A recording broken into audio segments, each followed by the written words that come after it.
A violent storm had just begun to subside over the jagged coastline, leaving behind a sky torn open by fading thunderclouds.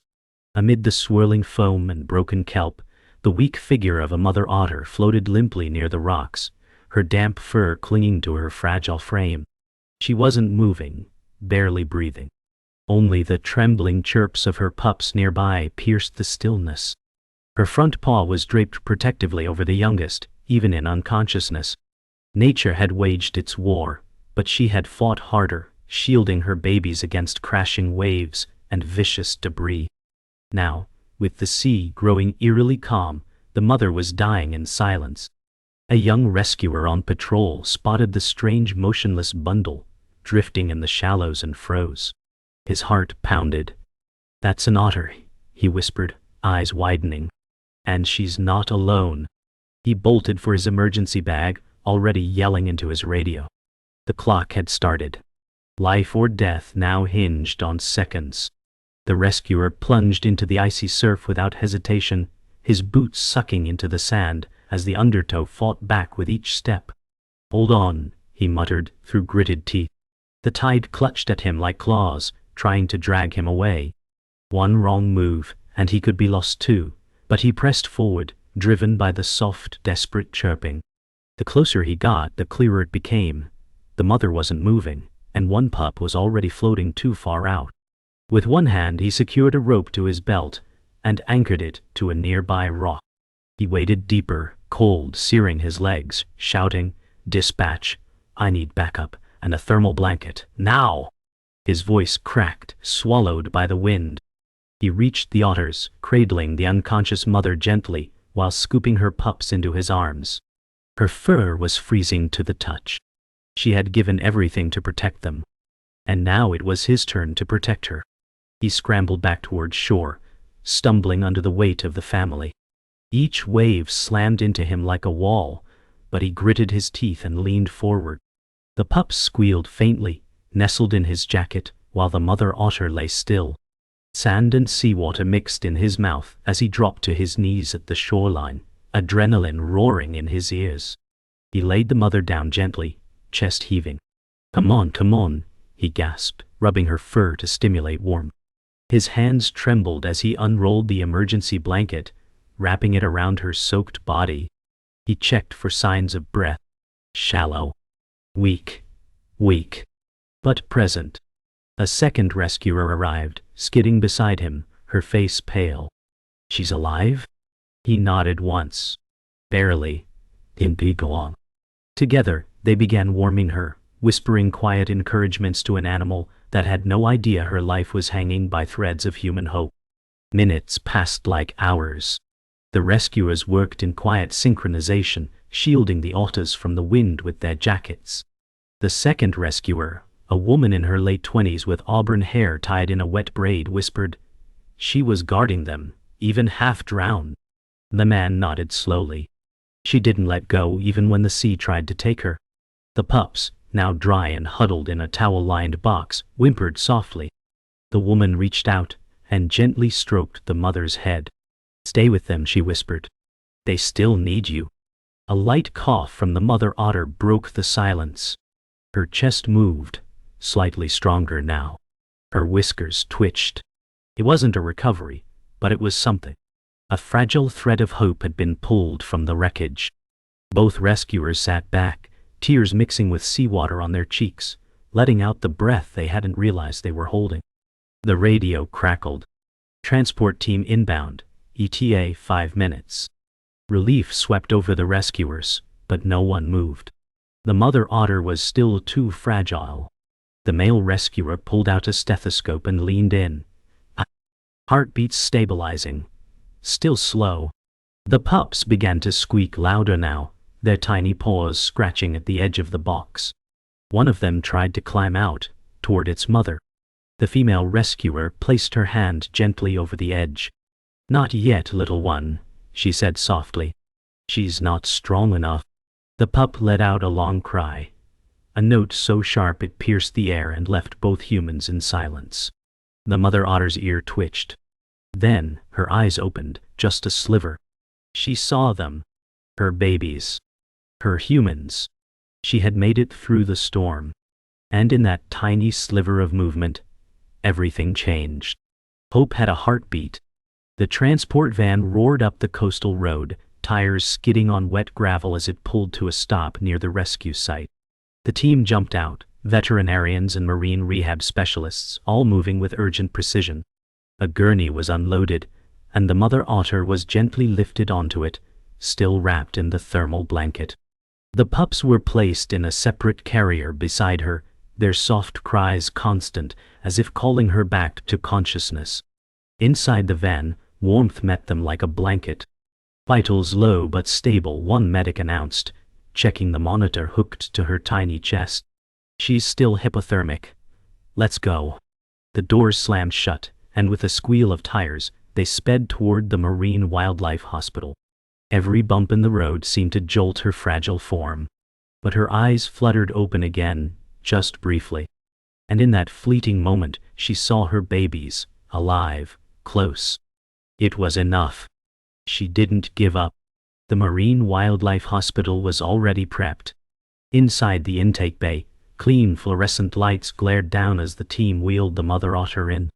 A veterinarian in her 40s with salt-streaked hair and calm eyes barked orders. Get me saline, vitals on screen, and prep the warming tank. The pups were carried separately, chirping in panic. A nurse gently whispered to them as she placed the carrier beside the ICU cradle. The mother was unwrapped with surgical precision. Annoy. Her breathing had grown shallower again. Her pulse wavered. The vet frowned. She's on the edge. Begin passive warming. Now. Heated pads were placed beneath and around her, while her damp fur was blotted and gently dried. Electrodes were carefully attached to her chest. The monitor beeped, slow, irregular. No one spoke. The room was holding its breath. For the second time in a single morning, death loomed just inches away. Outside the ICU window, the rescued pups were placed in a temporary nursery tank, warm, shallow, and filled with soft floating kelp. They swam clumsily, peeking up toward the window that separated them from their mother. One pup pulled the glass gently, as if sensing she was close. Inside, the vet sighed. She's fading. A young intern near the monitor whispered, "Is there anything else?" Silence. Then, yes, something tactile, familiar. The vet nodded toward a nurse. Bring in one of the pups. Carefully, the smallest one was lifted and placed on the mother's chest. The moment its fur touched hers, her heart rate spiked. Not dangerously, but alive. The monitor began to stabilize, a slow but certain rhythm. The pup burrowed into her side, chirping loudly. A single tear slid down the vet's cheek. She was never alone, she murmured. She just needed to feel them. Life had returned, through the weight of love. The team worked silently now, hope fueling every motion. They adjusted fluid drips, fine-tuned oxygen, and monitored the mother otter's growing response. Her breathing, once shallow and staggered, was steadying. Her paws twitched slightly. The pup on her chest refused to move, content to remain nestled in that sacred space. One of the techs, a man who had been in the field for over a decade, whispered to the others, "I've never seen anything like this." The lead vet gave a small smile. Maternal instinct runs deeper than medicine sometimes. Outside the nursery tank, the remaining pups floated in tight circles, their tiny eyes fixed on the silhouette of their mother through the frosted glass. Inside, her eyes opened fully. She looked directly at the pup on her chest. No panic. No fear. Just silent connection. The kind no words could ever reach. Her battle wasn't over, but she had chosen to stay. In the hallway beyond the ICU, the original rescuers stood watching through the glass. They didn't speak, just stared as the miracle unfolded. The male rescuer held a towel still damp from the beach, now gripped in trembling hands. The woman beside him whispered, "She made it." He nodded, eyes still locked on the cradle. She wanted to live, for them. A nearby nurse brought out the remaining pups and gently placed them beside the cradle. As soon as they chirped, the mother turned her head. Her paws reached weakly toward the edge. The staff carefully opened the side, and the pups climbed in, curling around her like puzzle pieces clicking into place. It wasn't loud. It wasn't grand. But it was everything. A family torn apart by nature's fury, stitched back together through relentless love and relentless effort. For now, they were safe.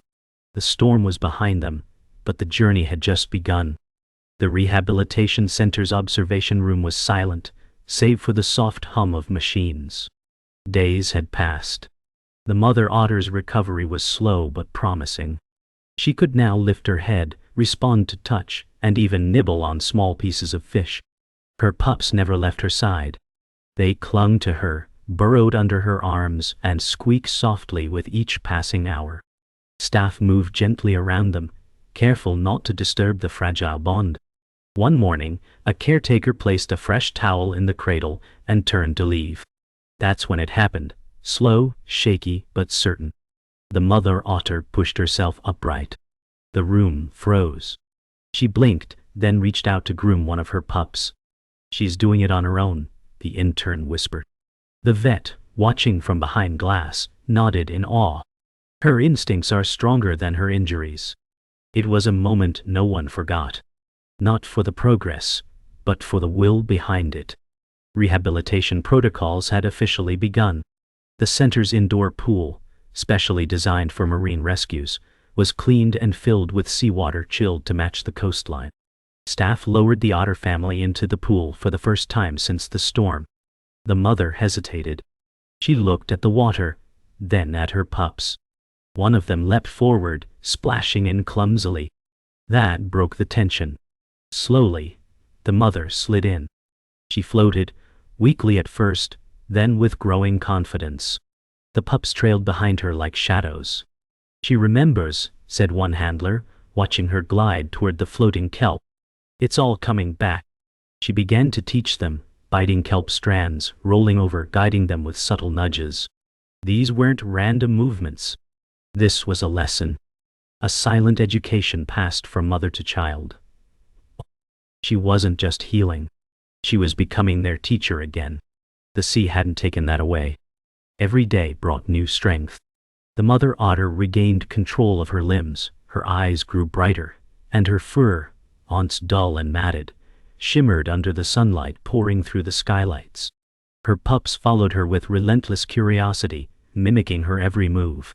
But the trauma hadn't left completely. On the fourth day, a sharp sound, a dropped tray, startled her. She dove beneath the water and curled around her pups, pressing them close, eyes wide with panic. The staff froze, watching her pulse spike on the monitors.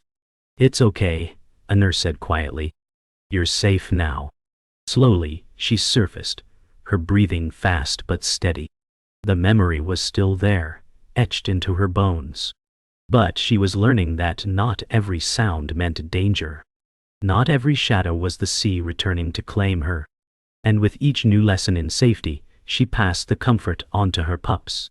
Healing was happening on all levels, seen and unseen. Outside the rehab center, a storm brewed again. Not as violent as the last, but enough to stir unease. The staff prepared sandbags. Inside, the otters were moved to an indoor tank for safety. The mother otter swam calmly, her body stronger now. Her pups clung to her like before, but something had changed. She wasn't protecting out of fear anymore. She was teaching strength. She nudged them toward independence, letting them explore the pool while she watched nearby. When one pup ventured too far and squealed, she swam swiftly to bring it back, not scolding, but encouraging. "She's preparing them," the female rescuer said, standing beside the glass.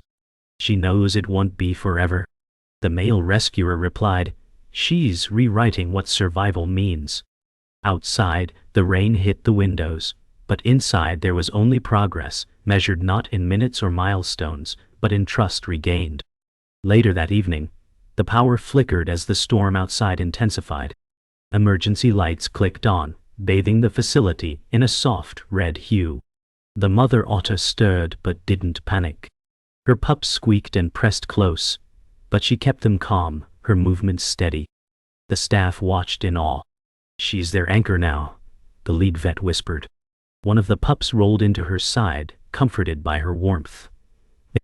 As backup power buzzed, a lull settled in. The storm outside raged, but inside there was peace, a circle of life wrapped in fur and floating together. "She's not just surviving anymore," said the male rescuer, voice low. "She's leading." The others nodded. In the quiet hum of machines and rain, it was clear. The mother otter was reclaiming her role not just as a survivor, but as a matriarch. Her strength no longer came from instinct alone, but from resilience earned drop by drop. With recovery underway, the veterinary team began a deeper assessment. As the mother otter swam more confidently, staff noticed old scarring beneath her fur, faint but deliberate. Not injuries from the storm. No, these were older, cleaner. "These aren't natural," said the lead vet, running her gloved fingers gently over the tissue. "Surgical incision sites, at least 3. The room grew quiet. The male rescuer furrowed his brow. Was she in captivity? They scanned her for a microchip. A soft beep confirmed it. A forgotten ID. Her records came back within the hour. She had once been part of a marine biology research program, released over a year ago after her final tagging. But there was a note. Behavioral shift observed post-release. Possible trauma from separation of pups. The truth sank in like a stone. She had already lost one family. This one, these 3, were her second chance. And she had nearly died to protect them. The mood in the center shifted. Not out of fear, but reverence.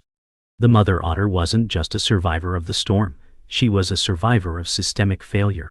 Released into the wild with no support. Separated from pups. Scarred by human curiosity disguised as science. "We were part of the problem," the female rescuer murmured, sitting on a bench outside the enclosure.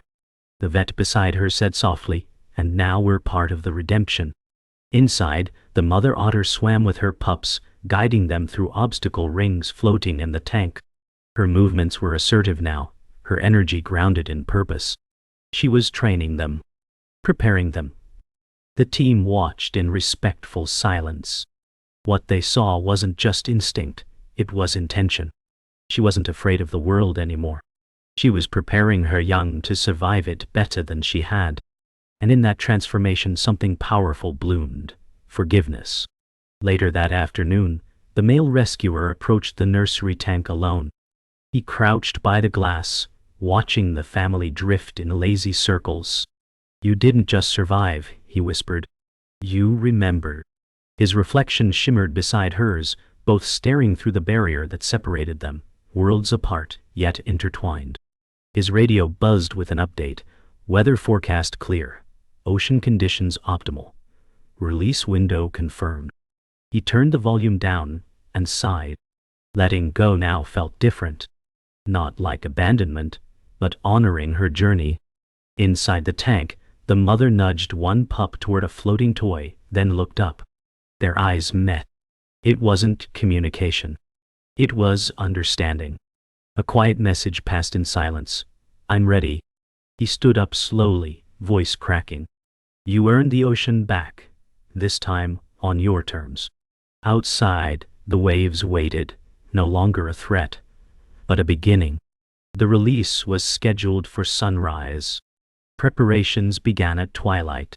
Staff moved with solemn purpose, assembling the mobile transport unit and gently transferring the otter family into insulated carriers lined with damp kelp and warm towels. The mother didn't resist. Neither did her pups. They chirped softly, not with fear, but curiosity. Outside, the rescuers watched the horizon change colors, night giving way to fragile morning gold. "Are we sure she's ready?" someone asked. The vet nodded.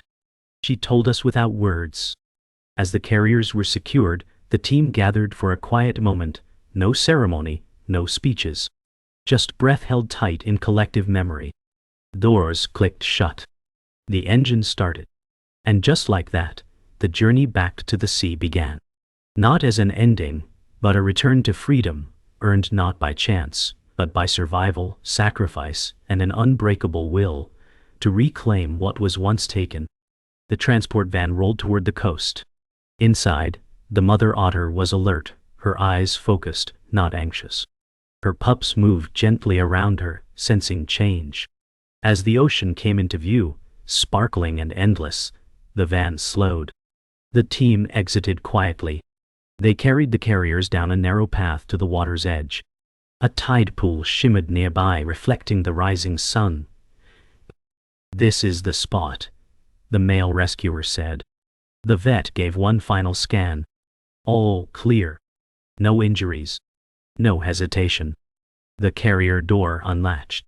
For a moment, no one moved.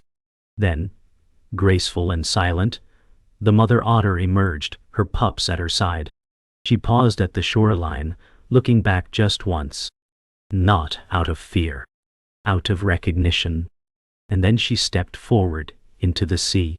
Not fleeing. Returning. Behind her the humans stood still, awed. The sea had taken once. Now it gave her back, with dignity. The return to the sea was not immediate joy. The shoreline was foreign, different from where the otters had been rescued. The mother stepped cautiously into the surf, her instincts alert. The pups followed, chirping with curiosity, unaware of the stakes. The waves were calmer now, but the sea, always unpredictable, waited in silence. The rescue team held their breath. The mother otter moved slowly, scanning the water. Then, she turned to her pups and gave a low vocalization. A subtle signal. They followed her into the shallows. She floated, watched, listened. A gull cried overhead. A seal barked in the distance. She remained still. And then, she dove. The pups squeaked, alarmed. But moments later, she surfaced with a clam in her jaws. She cracked it against a stone and passed it to her youngest. Not just surviving. Teaching. A collective exhale swept through the team. She was home, but not as the broken soul they rescued. She had returned as something more. Hours passed. The team remained in quiet vigil from a high ridge overlooking the cove. The otter family ventured deeper, the pups growing braver, mimicking their mother's every dive and roll. But then, a sudden shift. A shadow beneath the water. A juvenile sea lion, large and playful, appeared near the pups. Curious, but clumsy. The mother reacted instantly, placing herself between the intruder and her young. She floated tall, front paws raised, vocalizing in sharp, warning chirps. The sea lion paused, cocked its head, then lunged forward, playful but reckless. The mother struck it with her paw, drawing a line. Her pups scrambled behind her. From the ridge, the male rescuer tensed. "Do we intervene?" The vet beside him answered, "No, not unless it escalates. She has to show them how." The sea lion backed away. Not in fear, but in respect. The moment passed. The mother turned, nudged her pups forward, and resumed her swim. Lesson delivered. As the sun climbed higher, the otters moved into a rocky inlet where kelp forests swayed below the surface. It was a sanctuary, natural, wild, and full of life. The mother demonstrated foraging techniques, diving with precision, selecting shellfish, and cracking them open with practiced skill. One pup struggled. He dropped the clam 3 times. Grew frustrated. Chirped loudly. She didn't scold. Instead, she floated closer and handed him another, fresh and intact. Then gently pushed him toward a flat rock. Encouragement, not rescue. Growth, not dependence. The pup struck the clam once. Then again. The shell gave way. His eyes widened. The team watching from shore burst into soft laughter. "She's teaching resilience," the female rescuer said. "Exactly the way it should be." And in that kelp forest, surrounded by waves and wind and sky, survival wasn't just instinct, it was learned. Nurtured. A gift passed between generations in silence. The moment everyone feared came just before dusk. A sudden squall rolled in, fast, sharp, and unexpected. Wind picked up. Waves swelled. Visibility dropped. The team scrambled to locate the otters through scopes and radios. "Where are they?" the male rescuer shouted. The vet scanned the waterline.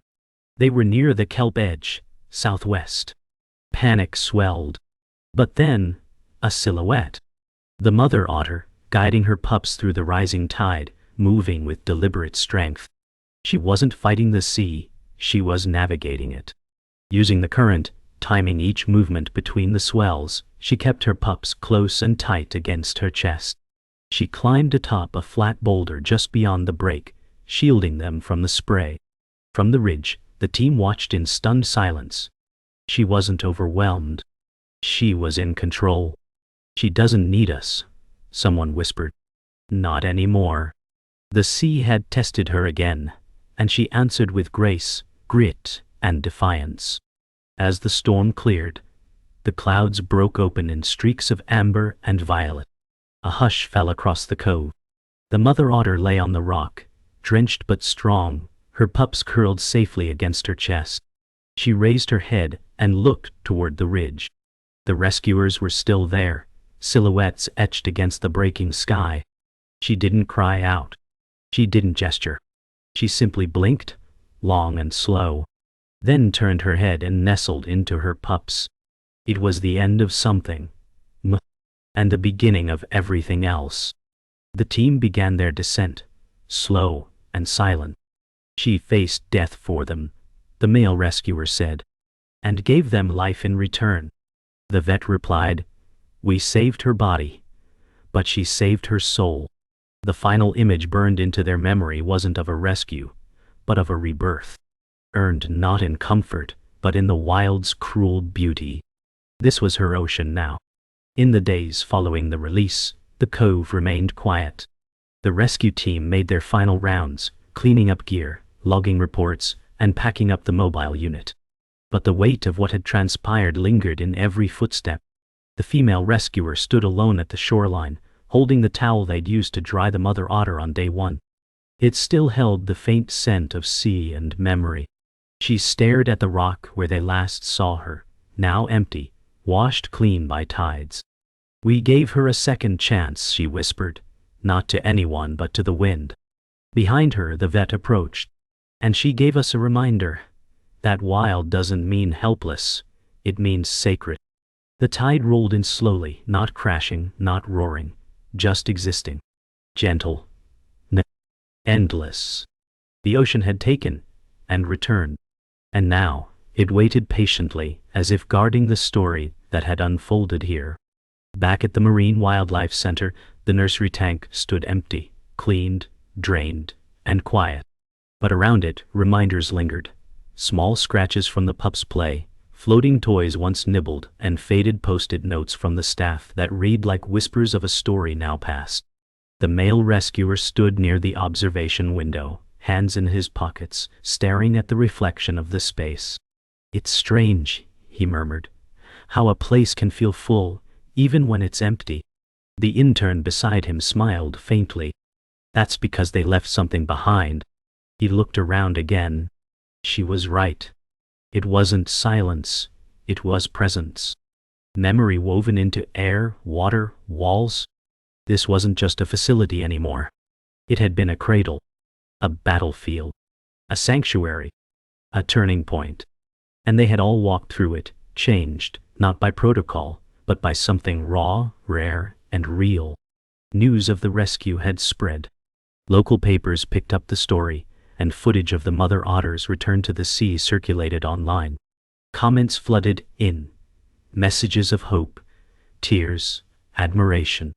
"She's a warrior. She reminds me of my mother. Thank you for not giving up on her." But the team didn't bask in it. They quietly moved on to the next case. Another injured seabird, another call from the docks. Still, in a quiet corner of the center, someone printed one of the photos. The mother otter floating with her pups in golden light. It was framed and mounted on the wall. No caption. None needed. Visitors would stop and stare, sensing something sacred behind the image. The team didn't explain. They simply smiled and said, "She was strong." And in that simple statement lay the story of everything: pain, rescue, recovery, and the fierce, unspoken power of love. Weeks later, a drone team surveying kelp growth off the coast picked up movement in one of the inlets. Zooming in, they captured a sight that silenced the room. The mother otter floating calmly with her now larger pups, each independent yet orbiting close. She had taught them well. One dove and foraged, returning with a small crab. Another played with a piece of kelp, the third floated beside her, grooming itself lazily. She no longer hovered anxiously. She observed, serene, balanced. The footage ended with her glancing directly into the lens, as if aware. As if to say, "We're okay." The vet, watching the footage, smiled through tears. They made it. No rescue this time. No storm. Just a family that had once been broken, now thriving, strong enough to remain unseen, untouched, wild and free once more. That night, the rescue center closed its doors as usual. Lights dimmed. Staff said their goodbyes, and keys turned in quiet locks. But the story didn't end there. Somewhere out beyond the surf, beneath stars reflected on the ocean's glassy surface, a mother otter floated with her children. They weren't babies anymore. They had grown into survivors, explorers, each carrying a piece of her resilience. The sea rocked gently. The stars moved above them. And in the stillness, there was no tragedy. No pain. Not only presence. Life, as it was meant to be. Wild. Unpredictable. But beautiful beyond words. Back on shore, the female rescuer sat alone on a bench, staring at the sea. She whispered, "Wherever you are, keep swimming." A breeze passed over her, light and cool. She smiled, because somehow, without seeing, she knew. The battle was over, and the silence left behind was not empty. It was peace. The moon cast a silver road across the ocean, a quiet bridge between worlds. Out beyond the breakers, the mother otter floated, still, composed, and aglow beneath starlight. Her pups circled gently, now confident swimmers, no longer tethered to her side. But they returned to her, not from need, but from choice. She raised her head, scanning the coast. Far beyond the surf, the silhouette of the cove was barely visible, where her life had been torn open and stitched back together. It didn't haunt her anymore. It stood simply as part of her. She exhaled, her breath steaming into the cool night. No threat. No burden. Just breath. Just being. Below her, the kelp forest swayed with the slow rhythm of deep water. She belonged to it now, not as a victim, not as a statistic, but as a story that nature itself had reclaimed. And she floated there, silent and sovereign, as the tide cradled her gently toward the stars. Far away, at a coastal nature center, a group of school children gathered around a screen showing a live feed from the kelp cam. One of the pups appeared, larger now, more independent, flipping in the water and chasing small fish. A little girl gasped, pointing. "That's the one from the video." A volunteer smiled. "They're all doing well, even their mom. She taught them everything." The children leaned closer, captivated. Not by animation, not by fantasy, but by real survival, real love. One child whispered, "She's brave." Another added, "She's like my mom." The volunteer paused, then said, "She's like all of us, fighting, healing, protecting." In that moment, the Otter family wasn't just a story, it was a mirror.